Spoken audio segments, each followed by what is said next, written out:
అందుకే నాయకులందరికీ కూడా, జన సైనికులందరికీ కూడా, వీరమలందరికీ కూడా ఇది ధైర్యంతో కూడుకున్న పని. ఉగ్రవాదులను ఎదుర్కోవడం అంటే ధైర్యంతో కూడుకున్న పని. Though we are a regional party, we didn't expand as on now. We confined only to state, AP, కొంత తెలంగాణ. కానీ మన ఆలోచన విధానం జాతీయవాదం. ఇది మీరు బలంగా ఉండగలిగితేనే రేపొద్దున యుద్ధ పరిస్థితులు రావచ్చు, రాకపోవచ్చు, నాకు తెలియదు యాజ్ ఆన్ టుడే. బట్ కొన్ని 7 అంశాల మీద నిర్ణయాలు తీసుకున్నారు. ముందు వాటర్ ఆపారు. అంటే కొంతమంది మాట్లాడుతారు, కొంతమంది లీడర్స్, ఎంత లౌకికవాదం, ఎంత సెక్యులరిజం అంటే అందరికీ, ఎంత సెక్యులరిజం అయిపోయిందంటే అందరికీ. నేను అనేది మన కంట్రీ స్లోగనే సత్యమేవ జయతే.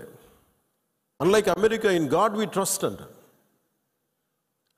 3 కోట్ల దేవతలు ఉన్న దేశాలలో మన సత్యాన్ని నమ్ముతాం, కానీ మన అమెరికాలాగా ఇన్ గాడ్ వీ ట్రస్ట్ ఒక దేవుడిని పెట్టలేదు మన దేశంలో.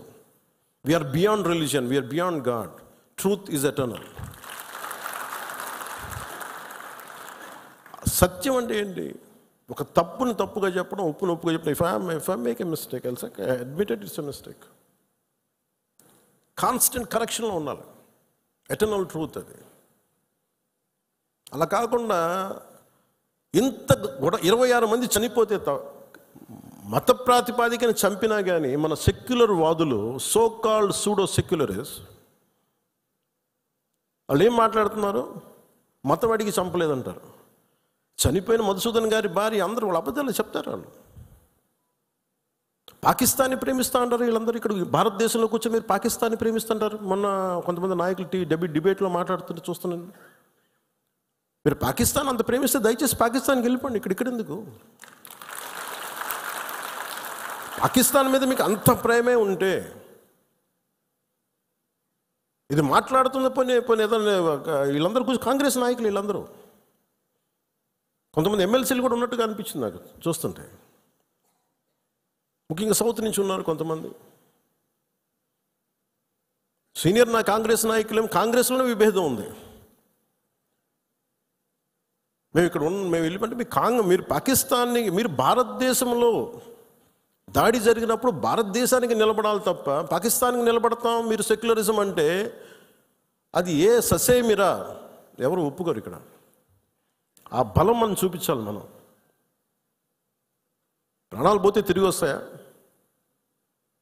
ఆయన ప్రాణాలు పోయినాయి. ఆయన బిడ్డల పరిస్థితి ఏంటి? ఆయన భార్య పరిస్థితి ఏంటి? మెరిట్ మీద ఉద్యోగం సంపాదించుకున్న అబ్బాయి, ఒకటే కంపెనీలో నిలబడి ఆ మెరిటోరియస్గా ఎదిగినవాడు, ఒకటే మాట ఆయన మా మిస్సెస్ మాట్లాడుతూ ఉన్నారు. మాకు ఏం ఆశలు లేవు సార్, మేము సింపుల్ ఒక చిన్న మిడిల్ క్లాస్ ఫ్యామిలీ. మేము టీవీల్లో కనిపిస్తామని మా కళ్ళలో కూడా ఉన్నాం, కానీ మా దురదృష్టం ఇలా కనిపించాం మేము టీవీలోనే. నా భర్త చనిపోయినప్పుడు ఇలా మేము టీవీలో కనిపించి మా బతుకులు బయటకు వచ్చినాయి. నా భర్త చనిపోయాడు, అది చెప్పుకోవాల్సిన దుస్థితి మాకు వచ్చిందని. వెళ్ళినప్పుడు బిగినింగ్లో ఆవిడ నన్ను ఎంత ఒకలాగా ఒక నిష్ఠూరంగా మాట్లాడారంటే బాధపడుతున్నారు. మిమ్మల్ని అనకూడదని మళ్ళీ అన్నారు. మీరందరూ ఇస్తేనే కదా నమ్మకం. ఇది మోదీ గారి ప్రభుత్వం, ఎన్డీఏ ప్రభుత్వాన్ని కదా మేము భరోసాతో కదా మేము వెళ్ళింది. మేము కాశ్మీరు ఇన్ని కోట్ల మంది వెళ్ళారని మీరు అందరూ చెప్తేనే కదా మేము వెళ్ళాం కాశ్మీరు. మమ్మల్ని ఇలా పెట్టేశారు ఏంటనేది ఆవిడ మాట్లాడుతుంటే నాలో మొత్తం భారతదేశ ప్రభుత్వాన్ని చూశారు ఆవిడ. నన్ను ఆ తిట్లు నేను తీసుకున్నాను. ఆవిడ సారీ చెప్తున్నారు కానీ నాకు అర్థం లేదమ్మా, మీరు ఎంత తిట్టాలో తిట్టను, ఏం పర్లేదన్నాను. మీ కోపం ఎవడో ఒకరి మీద చూపించాలి, మీరు కోపం మా మీద చూపించను, పర్లేదన్నా. అంటే ఇంత దారుణంగా ఉంటుంది. నేను అనేది ఏంటంటే మనం వెదర్ నువ్వు ఏదైనా సరే మత ప్రాతిపాదికన చంపటం ఇది మటుకు అస్సలు ఏమాత్రం సహించలేదు. అంటే ఎందుకు భారతదేశం చాలా బలమైనది, భారతదేశం మన సెక్యులరిజం చెప్పుకోకర్లా, సెక్యులర్ అనే పదం మనం యాడ్ చేయక్కర్లా.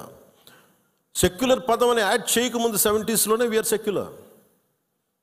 సెక్యులరిజం అంటే అపీస్మెంట్ కాదు, అది వైట్ వాష్లు చేయకండి తప్పులు చేస్తే.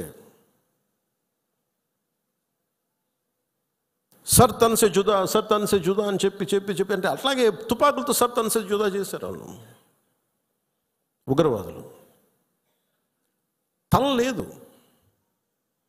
పట్టుకుందాం ఆకరణ ఇలా అంటే తల లేదు అక్కడ. మీరు ఊహించుకోగలరు అది. ఈ మాట్లాడే తల లేదు.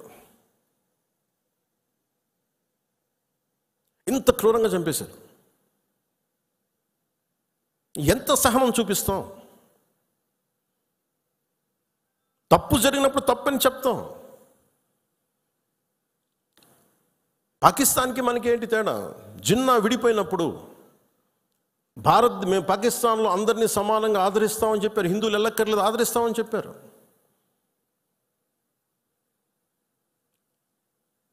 రెండు కోట్ల పైన ఉండే, చాలా కోట్ల ఎక్కువ, అంత జనాభా ఉండే చోట ఈరోజు జస్ట్ పట్టుమని కొన్ని లక్షల్లో ఉంటారు పాకిస్తాన్లో హిందువులు, అంతే.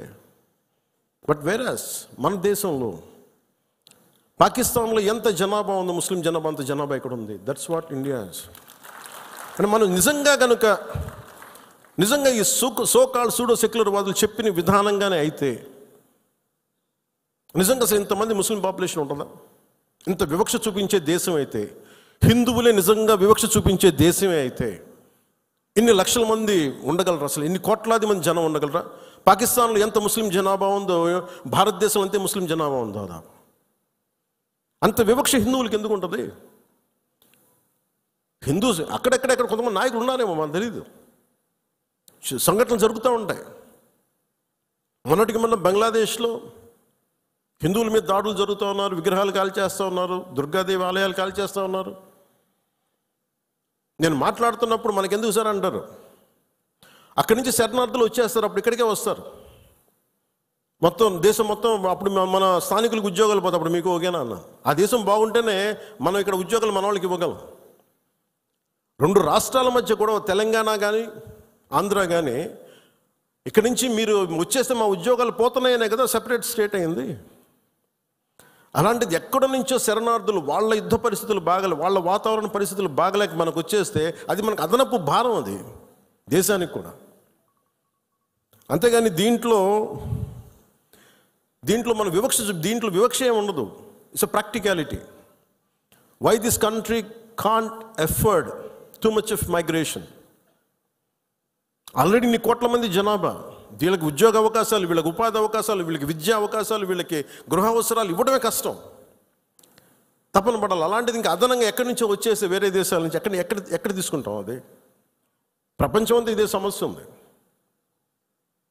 సో అలాంటి సమయంలో ఇది మనందరి బాధ్యత. ఇది నేషన్ సంబంధించిన సమస్యలు, మన సమస్యలు కూడా.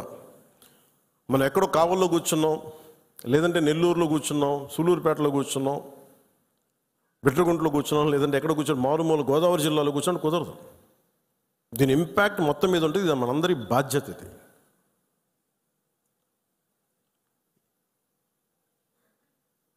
ఈ రోజున మనకి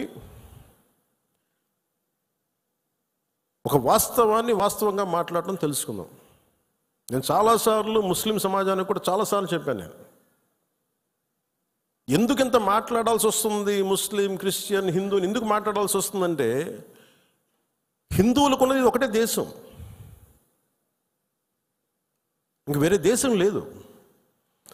ఇక్కడ కూడా హిందువులను టార్గెట్ చేసి చంపితే ఎక్కడికి పారిపోతారు?